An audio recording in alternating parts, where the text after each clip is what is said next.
Hello friends. 3 नवंबर 2020 को America में general election होने जा रहे हैं, जिससे अमेरिका का अगला राष्ट्रपति कौन बनेगा वो तय होगा।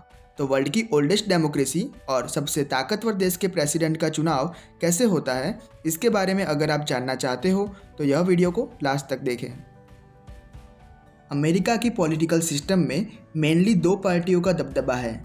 एक है रिपब्लिकन पार्टी, जिसे ग्रैंड ओल्ड पार्टी भी कहा जाता है, जो कि कंजर्वेटिव यानी कि पुराने ख्यालों वाली पार्टी है।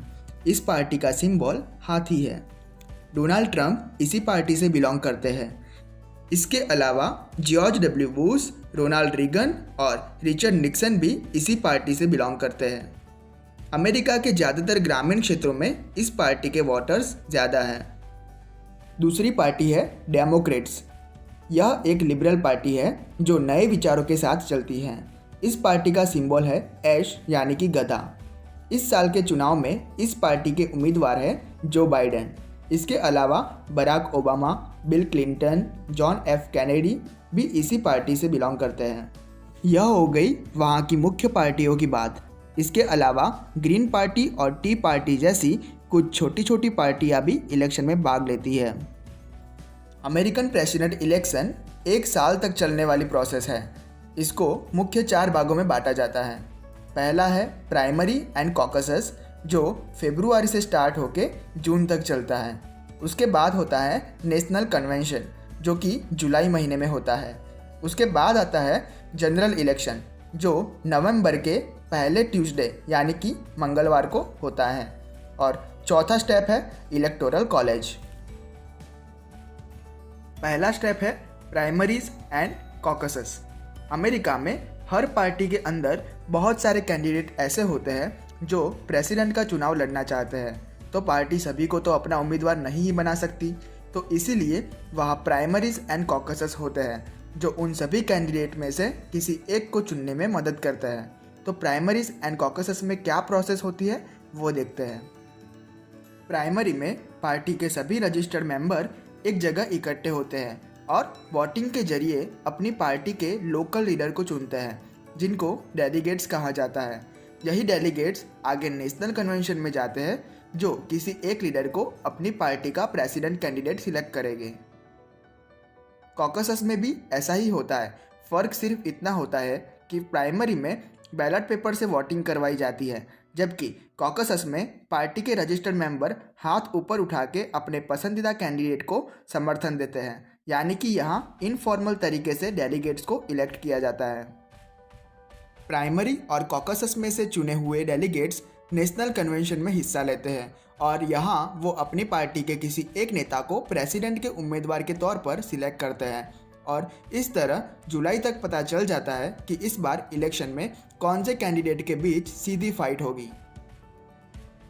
2020 के प्रेसिडेंशियल इलेक्शन के लिए डेमोक्रेट्स पार्टी के उम्मीदवार है जो बाइडेन और रिपब्लिकन पार्टी के उम्मीदवार है डोनाल्ड ट्रंप, यानी कि इस बार सीधी फाइट इन दोनों के बीच में है।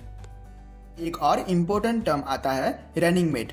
जब राष्ट्रपति का उम्मीदवार नेशनल कन्वेंशन में चुन लिया जाता है, तब वो किसी एक व्यक्ति को अपना रनिंग मेट घोषित करता है। रनिंग मेट यानी कि वाइस प्रेसिडेंट। इस बार के इलेक्शन में जो बाइडेन की रनिंग मेट है भारतीय मूल की कमला हैरिस और डोनाल्ड ट्रंप के रनिंग मेट है माइक पेंस। और फिर शुरू होता है चुनाव प्रचार। राष्ट्रपति के उम्मीदवार अलग अलग शहरों में जाकर लोगों से वादे करते हैं और वोट मांगते हैं। यह प्रचार जुलाई से नवंबर तक चलता है। इन सब के बीच एक और इम्पोर्टेंट टर्म आती है, वो है प्रेसिडेंशियल डिबेट। इसमें दोनों पार्टी के राष्ट्रपति पद के उम्मीदवारों के बीच 3 टेलीविज़न डिबेट होती है और अमेरिका में इस टेलीविज़न डिबेट को लाखों लोग टीवी पर देखते हैं और माना जाता है कि इसी डिबेट को देखकर लोग किसको वोट देना है वो सिलेक्ट करते हैं। इसके बाद आता है जनरल इलेक्शन का दिन, जो कि नवंबर के फर्स्ट मंडे के बाद आने वाले ट्यूसडे को होता है। इस बार यह दिन 3 नवंबर है। इस दिन अमेरिका के सिटीजन जो भी 18 साल से ज़्यादा है वो वोट डालते हैं। यहाँ एक रोचक बात यह है कि लोग सीधा प्रेसिडेंट को वोट नहीं डालते। पार्टी पूरे देश के सभी राज्यों में कुछ लोगों को अपना चेहरा बनाकर यानी कि अपना उम्मीदवार बनाकर उतारती है, जिन्हें इलेक्टर्स कहा जाता है, और लोग इन्हीं इलेक्टर्स को वोट देते हैं। हर राज्य में इलेक्टर की संख्या अलग अलग होती है। इलेक्टर की संख्या उस स्टेट के पॉपुलेशन पर डिपेंड करती है। यह इलेक्टर अपनी पसंद के हिसाब से वोट नहीं कर सकते। 50 राज्य में से 48 राज्य ऐसे हैं जहां विनर टेक्स ऑल, यानी कि उस राज्य का विनर सभी इलेक्टर को जीत जाएगा। इसे एक एग्जाम्पल से समझते हैं कि एक राज्य में 10 इलेक्टर हैं।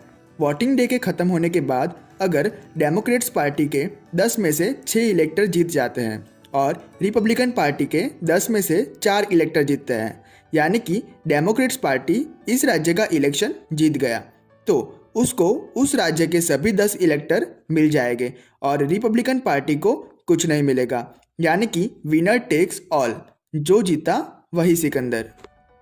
इसलिए वहाँ स्विंग स्टेट्स का इम्पोर्टेंस ज़्यादा होता है, यानी कि ऐसे राज्य जहाँ दोनों पार्टी के जीतने की संभावना बराबर है, वहाँ राष्ट्रपति पद के उम्मीदवार दूसरे राज्यों की कंपेयर में ज़्यादा मेहनत करते हैं। ऐसे राज्यों में रिजल्ट से पहले विनर को प्रेडिक्ट करना मुश्किल होता है। टोटल इलेक्टर की संख्या 538 होती है। जो उम्मीदवार आधे से ज़्यादा इलेक्टर जीत जाए वो इलेक्शन जीत जाता है। इसीलिए स्विंग स्टेट्स का इम्पोर्टेंस ज़्यादा होता है। इलेक्टर का चुनाव होने के बाद यह साफ हो जाता है कि कौन अमेरिका का अगला राष्ट्रपति बनेगा, लेकिन ऑफिशियल डिसीजन इलेक्टोरल कॉलेज के बाद लिया जाता है। इलेक्टोरल कॉलेज जनरल इलेक्शन के 41 डेज के बाद होती है। उसी दिन इलेक्टर वोट देते हैं और यह अमेरिकन कांग्रेस में जनवरी महीने में काउंट होता है और फिर कांग्रेस ऑफिशियली अनाउंस करती है कि कौन व्हाइट हाउस का अगला मालिक बनेगा, यानी कि अमेरिका का अगला राष्ट्रपति बनेगा। और जनवरी 20 को नए राष्ट्रपति का शपथ समारोह होता है और इसी के साथ चुनावी साल खत्म होता है। एक नज़र डालते हैं पिछले इलेक्शन के इलेक्टोरल कॉलेज के रिजल्ट पर। इसमें हम देख सकते हैं कि 538 में से 306 इलेक्टर जीते थे रिपब्लिकन पार्टी के और 232 इलेक्टर जीते थे डेमोक्रेट्स पार्टी के। अब एक नज़र डालते हैं पॉपुलर वोट्स पे कि लोगों ने किसको कितने वोट दिए। यहाँ डेमोक्रेट्स को 6 करोड़ 46 लाख समथिंग वोट मिलते हैं और रिपब्लिकन पार्टी को सिर्फ 6 करोड़ 24 लाख जितने वोट मिलते हैं, यानी कि डेमोक्रेट्स पार्टी को 22 लाख वोट ज़्यादा मिले हैं। फिर भी डेमोक्रेट्स की हिलेरी क्लिंटन चुनाव हार गई क्योंकि उनके पास इलेक्टोरल वोट कम थे, क्योंकि विनर टेक्स ऑल। तो यह थी अमेरिकन प्रेसिडेंट के इलेक्शन की प्रोसेस। अगर आपको यह वीडियो पसंद आया हो तो चैनल को सब्सक्राइब करें और वीडियो को शेयर करें। Thanks for watching.